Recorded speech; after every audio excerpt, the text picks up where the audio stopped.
welcome back to Superhuman Entrepreneur. I'm with Mr. Olympia, Dr. Chris Zaino. Mr. Universe. I know he said it yesterday. Dang keep it. it rolling, keep it rolling. Keep it rolling. It's Universe. And Mr. Olympia is like I think you're Mr. Olympia. Is there a problem? And that's what I told the crew, that I really felt that you felt. Absolutely.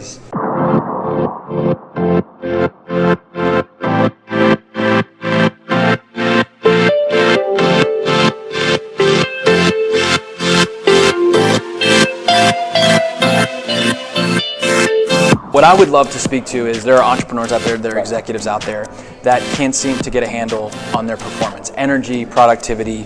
What are some of your top techniques that you're using today in order to keep your energy up? Because when you get on stage, you crush it, you go home to your family, you run one of the largest volume clinics in the world. What are you doing? What are some of your techniques? It's something I call time expansion. And what time expansion is, it's not time management, because time management, we're going to manage our time, but I don't live in minutes and hours, I live in seconds. Meaning, so I go down like, where am I wasting seconds? Because if I'm wasting seconds, that's inefficient energy going to those inefficient seconds. So I find out areas that I need to delegate out, or just because I'm a chiropractor, like for instance, I did 8 steps around the table, and I cut it down to 4 steps, and 4 times 2,000 visits, that's 8,000 seconds, which is hours. So that's huge. So we're wasting a lot of time. Yeah.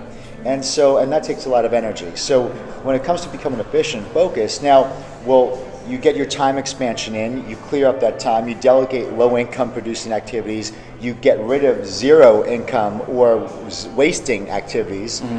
So now you have extra time. What are you going to do with that? Now I take my strengths and I use that time to now make my strengths even stronger. Meaning, like when I speak and I bring the focus, because now I have that 1 hour personal time at 5 in the morning when no one's awake. My family's not awake. They don't need me, or they're sleeping. So I could just be all about me. When you guys gave me the call to speak. So when you give me the call to speak, instead of getting nervous, it's like, okay, I'm going to speak on this topic, and I use that morning time to meditate, and I allow it marinate, and then it cultivates itself. And I could really, it's a really good personal time to do that in the morning. So number one, doing that, having that time for yourself and making sure your time is valuable, and expand time, like be as efficient as possible. Another thing, let's go into this, is going to be, it's protecting your heart. I really think, huge. I don't watch TV. I don't go on. I'm on social a lot, but I'm on social posting and interacting and answering your comments, but I'm not then going through the feed getting fed garbage, So I protect my heart, because when you protect your heart, it protects your state. In 2008, I guess there was a recession. Everybody's still talking about today. In 2008, because I didn't watch TV, I didn't read the media, I didn't let that affect me. That's the year we grew 2,000 visits a week. This is 2008. So I grew the most in the economic collapse. But my wife and I, we didn't know. Because we didn't allow that to affect us. So the circumstances are not the reason for where you're at. Like, you control the circumstances. So no matter what the circumstances are going on, you know that with diligence that you could change those circumstances by being the change that you want. I love that, protecting your heart, protecting your mind. It's so important, not allowing the garbage in. Speaking of garbage, a lot of people, they're out there and they're eating junk food all day and waking up doing it over and over and over again. How do you stop that in your own life, and what kind of nutrition are you implementing in your life? 100%. That was going to be the third thing, is that my mind is only sharp when my body is functioning correctly. And what that means to me is I'm getting my adjustments, I have a clear nervous system, so I'm functioning correctly. I got to the way I think of food is everything I eat, my body's will actually recreate itself out of that. So that's my why with food. It's like when I eat something, I'm recreating myself from this. So what kind of materials do I want it to be? So I make sure I'm putting high octane fuel, because number one, and I will use the word hate, I hate being off. I don't like the feeling when I eat a bunch of junk food, which I do here and there, right? And I wake up and I feel 90%, 80%, brain foggy, I don't like that because Yeah. now I'm off my A game. Yeah. I'm not sharp. And here's the thing. What people consider luck is when preparation and opportunity meet.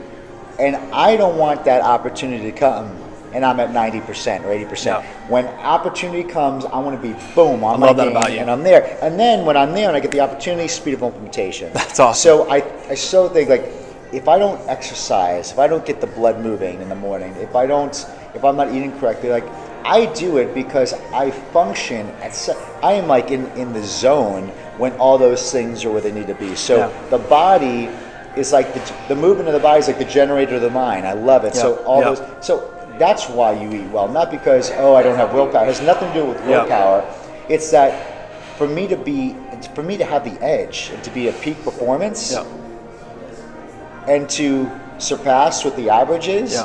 I got to be on my game on all those. Wow. Days. So are you avoiding grain, sugar? Like, are you doing that? Staying in ketosis? Like, do you do any of that stuff? I think ketosis is great. Because of the amount I train, I like some carbs. I do fine with carbs. So my carbs I eat are just around my workout, which is like sushi rice. That's really a very hypoallergenic, no gluten, nothing like that. Okay. And the rest of the day is, it's always grass-fed, grass-finished beef. Yeah. It's going to be wild fish. It's going to be free-range chicken, free-range eggs. I mean, it's just top quality food, top organic vegetables. So most of my meals are the free-range organic meats with some type of green vegetable, and super nutrition. Like a lot of clean water. Filter it. So just. And it's all in there. Yeah, totally. And I think, right now both of us are traveling, and I think you would agree when you travel, you can be very intentional about where you eat. You can be very intentional about what you're drinking, and you can know the area before you go there, right? I know that when you travel, you scope everything out, right? Two things I always like. Where's the gym? Where's the Whole Foods? I love that. I come from the plane. I actually walk into Whole Foods. The Uber guy drives me to Whole Foods. We walk in with our luggage. I buy my food. The hotel always has to have a refrigerator, and then I stockpiled with all my stuff. But when I do travel, to make it easier, because see, when you travel and you eat at a restaurant, those carbs are mixed with a lot of fat and sugar sometimes, right? That's why they taste so good. So when I travel, I purposely go keto, meaning that it's easy to get a piece of protein and a piece of vegetable. I know what I'm getting there. So I do keto when I travel. So when I travel, it's my low carb, good protein, good fat days. And I would say, it's so simple when you're eating like that to walk into a grocery store and go right in and go right out. And how many people spend like 3-4 hours in the grocery store going up and down the aisles because you're it's right. The perimeters. Exactly. It's the horseshoe. Exactly. What's one thing that you think about on a daily basis that gives you the drive and the energy that you have every day? Because obviously you ignite the room. Can you repeat that question? Yes. For a moment? I just want to double check that you're not pressing the button, Doctor.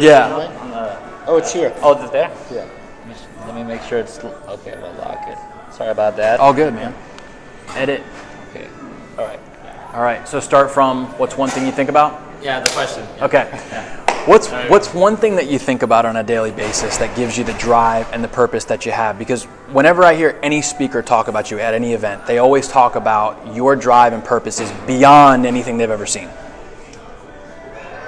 At 40 years of age, I'm 40, and I know it's not old, but I realize that each day I have one less day. I know it's not a morbid thing, but so that's that time expansion thing. I want to make sure that each day I'm at least doing one thing to move forward. Even if it's an inch forward or move forward, but I refuse to take a lateral or back step. I mean, I might hit the wall, because I made a bad decision. I might have to course correct, but I gotta be moving forward each and every day, because if I don't, I personally get down. Because I feel like I want to always make sure I'm accomplishing something, whether it be in family, business, physical. Like, I want to make sure I'm always focused on the wins, because winning's a habit. See, winning's not a thing you do once in a while. It's a habit. So if your character is based on what you do most of the time, and I want to have a character of winning, that means winning must be a habit. So every day I'm looking for the wins. Now the win is this: I woke up this morning, worked out, win. I ate good, healthy, win. I'm here talking with you today, win. So I focus on all the wins throughout the day, and it builds a habit and it builds a momentum where winning becomes a habit. So when I take on a venture, I'm going to do it. I'm going to win because I'm going to close that loop. I'm going to go for it. So I really think if you get in the mindset of looking for all the wins and making winning a habitual thing, because a lot of people, negativity is habitual. Or complaining is habitual. Whatever you do most of, you're going to become. So if I see that, you know, being here with you today is a win for everybody. So on my day, as long as I have a lot more wins than losses or punts, then I'm totally cool. I love it. I love it. You know, one thing I keep thinking about when you're talking about this is, especially as men, but across the board, we have to put ourselves around men that give life to us. Men that aren't bringing us down, people that aren't bringing us down. And that's exactly what I hear you saying. It's so important to surround yourself with that environment that's going to propel you into your next season yet. And it's got to be your best season yet. And if it's not, then choose different friends. Choose different environments. Choose environments like this. So I want to thank you for being on and bringing the heat like you always do. Really appreciate you. We love it. To all the superhuman people out there, thanks for being with us. We'll see you next time.